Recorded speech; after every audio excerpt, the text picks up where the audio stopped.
Good morning pirates. आप सभी का स्वागत है अपने चैनल में बैंक निफ्टी प्रेडिक्शन।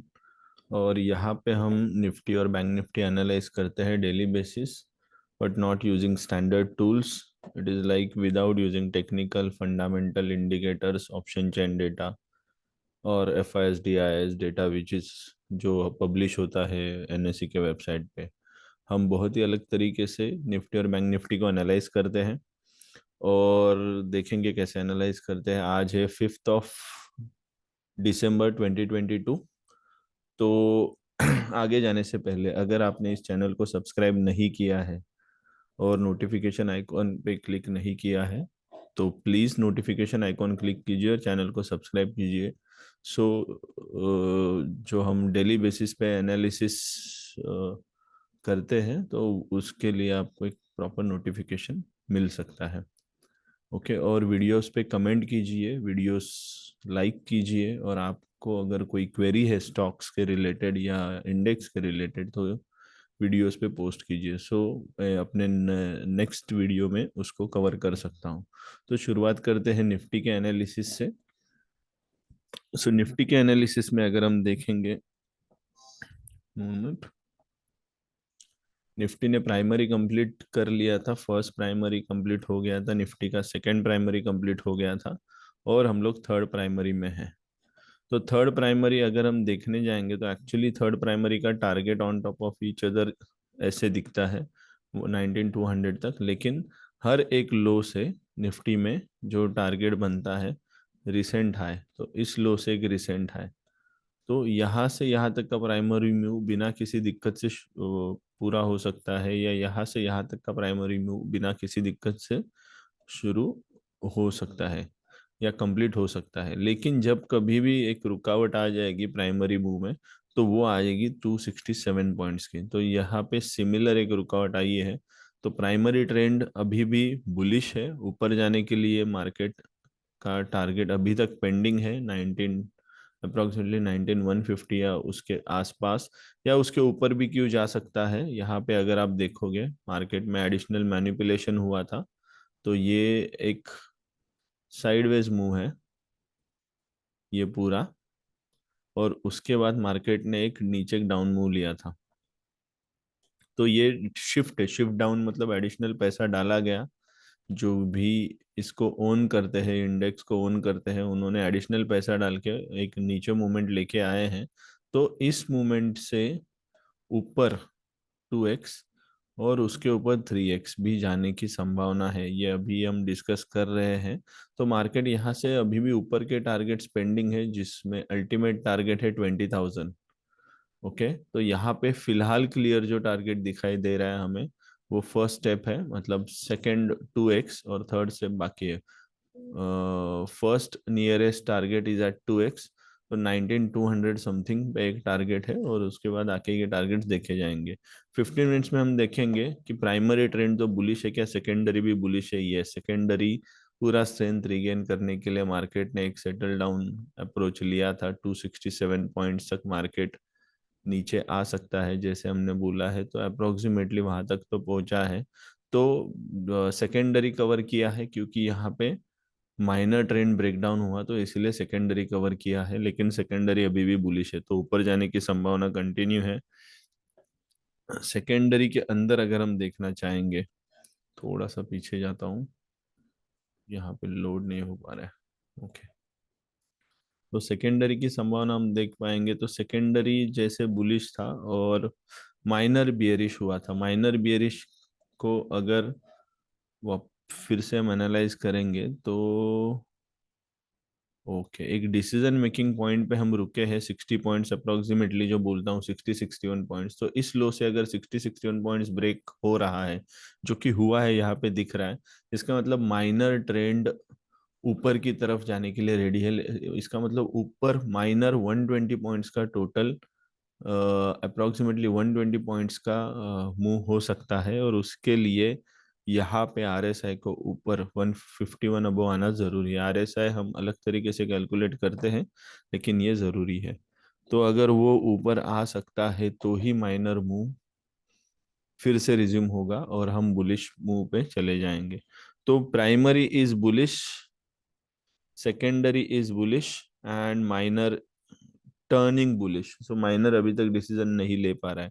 इसका मतलब क्या है, अगर माइनर नीचे टर्न डाउन हुआ तो सीक्वेंस ऑफ सेकेंडरीज आ सकते हैं। जैसे ये फर्स्ट सेकेंडरी कंप्लीट होगा, then there will be another secondary from recent high. ऐसे अगर एक्सपेक्टेड है तो वो भी हो सकता है। ये सब माइनर डिसाइड करेगा। माइनर अप मूव अभी तक कंक्लूड नहीं हुआ है, ना माइनर डाउन मूव कंक्लूड हुआ है। तो लेकिन माइनर ने नीचे से एक स्ट्रेंथ गेन किया है 60 पॉइंट्स का, जो कि निफ्टी के लिए डिसीजन मेकिंग होता है। उसके बाद हम देखेंगे हाई से अगर वो टूटता है या फिर ये माइनर अप ट्रेंड शुरू ही नहीं होता है, तो ये सेकेंडरी कंटिन्यू करेगा। और माइनर अप ट्रेंड शुरू हो गया तो ये रिज्यूम कर देगा अपना जो पुराना मूव था। अभी देखते हैं बैंक निफ्टी में क्या हुआ है। बैंक निफ्टी में भी प्राइमरी मूव एक कंप्लीट हो गया है। सेकेंड प्राइमरी कंप्लीट हुआ था and bank Nifty third primary almost on the line of completion. इसका मतलब क्या, बैंक निफ्टी के टारगेट्स यहाँ पे खत्म हो जाएंगे। यहाँ पे अगर आप ध्यान से देखोगे तो बैंक निफ्टी ने यहाँ से शुरुआत की थी, एक टॉगल लिया था यहाँ पे, और फिर बैंक निफ्टी नीचे मुड़ा था। और यहाँ पे जो एडिशनल इन्वेस्टमेंट हुआ है तो इसके टारगेट भी और ऊपर की तरफ जाते हैं, लेकिन लास्ट पैच कैसे होगा अपने को पता नहीं। जो टारगेट जाता है अबव 46,000, वहां तक हम नहीं सोचेंगे पहले। 43,400 मतलब 44,000 तक हम सोचेंगे। 44,000 तक के टारगेट्स बन रहे हैं। तो primary is bullish, clear bullish move है। सेकेंडरी में क्या हुआ है देखते हैं। 15 मिनट्स, सेकेंडरी भी बुलिश है, अभी तक बेयरिश हुआ नहीं है, लेकिन सेकेंडरी बुलिश है। तो ये स्ट्रेंथ जो है 750 पॉइंट्स में अटका हो। जैसे मैंने कहा था कि यहाँ पे इस मूवमेंट की वजह से हमें पता चल रहा है कि मार्केट यहाँ पे साइडवेज में अटकेगा। और अगर साइडवेज में अटकेगा तो, और जैसे कि यहाँ से कितने टाइम स्पेंड हुआ है, first and second and third and fourth and approximately 4 days are over. So एक पूरा वीक यहाँ पे खत्म हो गया है। तो देखेंगे यहाँ पे पूरा वीक खत्म होने के बाद अगर इसको रिज्यूम करना है तो यहाँ पे बेस एक्सपेक्टेड है। बेस का मतलब क्या है, 750 पॉइंट्स में प्राइस ज्यादातर अटकी हुई रहेगी, और जिस साइड से भी बाहर निकलेगी वहां से 1400 पॉइंट्स का मूव लेके बाहर निकलेगी। लेकिन वो हो गया सेकेंडरी का ब्रेकआउट। अभी माइनर में क्या चल रहा है, ये secondary still bullish, send down तो हो रही है। Okay, it has turn bearish for temporary. Minor trend bearish convert हो गया था। तो कहाँ से कन्वर्ट हो गया था माइनर ट्रेंड, अगर हम देखेंगे टॉप से माइनर ट्रेंड पॉइंट 149 145 पॉइंट्स के बाद माइनर ट्रेंड में कन्वर्ट हो गया था। इसका मतलब क्या है, 1% तक मार्केट टूटेगा ऊपर से।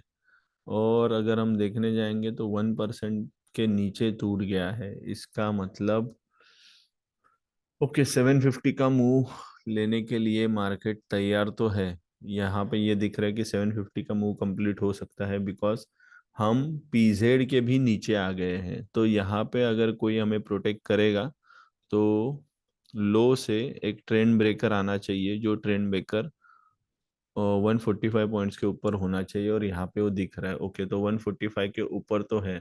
इसका मतलब क्या होता है कि 750 कंप्लीट होने के लिए जो 750 कंप्लीट होने का जो स्ट्रेंथ था वो यहाँ पे वीक हो गया, क्योंकि यहाँ पे माइनर अप ट्रेंड है। माइनर अप ट्रेंड का मतलब क्या है, यहाँ से अभी हम 1% ऊपर की तरफ का सोच सकते हैं। ओके, और इसके साथ इसका टारगेट अभी तक अनअचीव्ड है, इसका टारगेट कंप्लीट नहीं हुआ है। तो यहाँ से ऊपर से अगर पॉइंट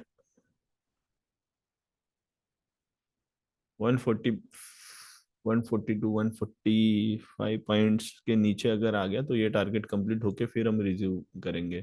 अदरवाइज यहाँ पे जो दिख रहा है कि माइनर ट्रेंड रिज्यूम हो गया है, और सेकेंडरी भी उसको साथ दे रहा है और प्राइमरी भी उसको साथ दे रहा है। तो अगेन ये ऊपर की तरफ के ही डायरेक्शन दिखा रहा है हमें।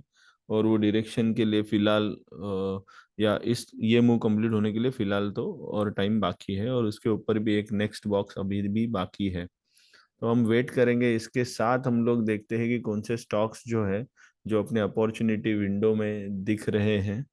और मेजरली ये जो स्टॉक्स हैं, ये स्टॉक्स वीकेंड के लिस्ट में दिख रहे हैं। इसमें से बहुत सारे स्टॉक्स हमने देखे हैं। अपॉर्चुनिटी विंडो अगर मैं कवर करता हूँ वन मोमेंट, स्क्रीन पॉज कर रहा हूँ।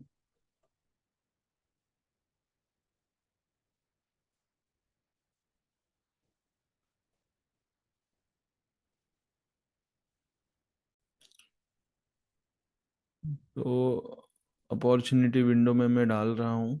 ये अपना एक ग्रुप है जिसमें 1000 अपॉर्चुनिटीज डेली बेसिस हम सेट करते हैं। और यहाँ पे कुछ स्टॉक्स दिख रहे हैं, रेमेंड 17%, इसमें किसी बिग इन्वेस्टर ने पैसा डाला है इसीलिए ये दिख रहा है। सुजलॉन ऑल्सो यहाँ पे अवेलेबल है। सुजलॉन के बारे में अगर हम देखना चाहेंगे, चार्ट क्या दिखा रहा है, what the hell.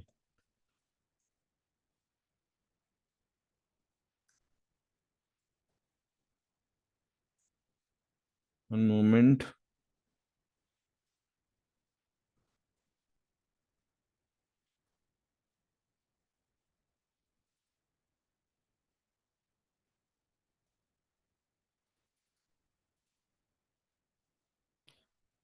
Yes, Suzlon energy, बड़े लोग इसमें पैसा डाल रहे हैं। तो देखते हैं चार्ट क्या बाल बोल रहा है अपने से। डेली, ओके, डेली में सुजलॉन ऊपर की तरफ है। ये बड़े लोगों का इन्वेस्टमेंट है। दिस वो नीचे की तरफ आया है और फिर से एक शुरुआत कर दी है। ओके, सुजलॉन जैसे कि बहुत ही अच्छा स्टॉक था, लेकिन बहुत बुरा चल रहा है बहुत सालों से। शायद इसको अच्छा बोला गया था तभी, लेकिन बहुत सालों से ये बुरा ही चल रहा है। यहाँ पे आप देखोगे ध्यान से, वीकली पे भी एक मैं एनालाइज कर लेता हूँ वीकली पे क्या चल रहा है सुजलॉन में। लॉन्ग टर्म सुजलॉन कंसोलिडेट हुआ है, अभी तक यहाँ पे सेलर्स ही है। अभी तक सुजलॉन के जन्म से, आई डोंट थिंक, जन्म से का मतलब सुजलॉन स्टॉक्स बनाया ही इसलिए था कि सेलर्स के लिए ही बनाया गया। ये कैसे सेलर्स के लिए, जैसे मैं डीमार्ट दिखाता हूँ आपको, सेलर और बायर के स्टॉक में क्या डिफरेंस होता है। डीमार्ट आप देखोगे average is always above 51। Okay, या फिर नायका, या नायका क्या था वो, या फिर जोमेटो। जोमेटो अभी तक उतना टाइम जोमेटो ने कवर नहीं किया, तो डेली बेसिस पे अगर हम देखेंगे तो जोमेटो भी हमें सेलर्स के लिए ही दिखेगा। अभी तक जोमेटो में बायर्स आए नहीं है। या लीसी, LIC, LIC में भी सेलर्स ही बैठे हैं, बायर्स अभी तक आए नहीं है। आर्ली बेसिस पे भी हम देखेंगे तो बायर्स डेली जब कन्वर्ट हो जाएगा LIC का, अभी रिसेंटली कुछ एक्टिविटीज दिख रही है स्टिल। यहाँ पे कंफर्मेशन कब आएगा, जब हम डेली के ऊपर चले जाएंगे। जब ये डेली जो है 51 के ऊपर चला जाएगा तो LIC में पैसा डाल के मतलब है। ओके, तो ऐसे हम स्टॉक्स एनालाइज कर सकते हैं। जिनको कुछ भी पता नहीं चला, उन्होंने अपॉर्चुनिटी विंडो क्या है पहले समझ के लीजिए, और फिर ये स्टॉक्स एनालाइज कीजिए अकॉर्डिंग टू अपॉर्चुनिटी विंडो। जो नियरेस्ट टू ये में है वो स्टॉक्स में आप इन्वेस्ट कर सकते हो। For next 22 days you can expect, आप एक्सपेक्ट कर सकते हो 12% तक। ठीक है, सो थैंक यू पायरेट्स। अगर आपकी कोई क्वेरीज है, कोई डाउट है, तो कृपया आप वीडियो पे कमेंट कीजिए, लाइक कीजिए, सब्सक्राइब कीजिए, शेयर कीजिए वीडियो बहुत सारे लोगों से, बहुत सारे रिटेल पार्टिसिपेंट से, आपके फ्रेंड से, कलीग से। और होपफुली अगर आप सपोर्ट कर रहे हो इस एक्टिविटी को, तो मैं वीडियोस कंटिन्यूस बनाता रहूंगा और आप और मेरे लिए भी ये हेल्पफुल होगा। Thank you.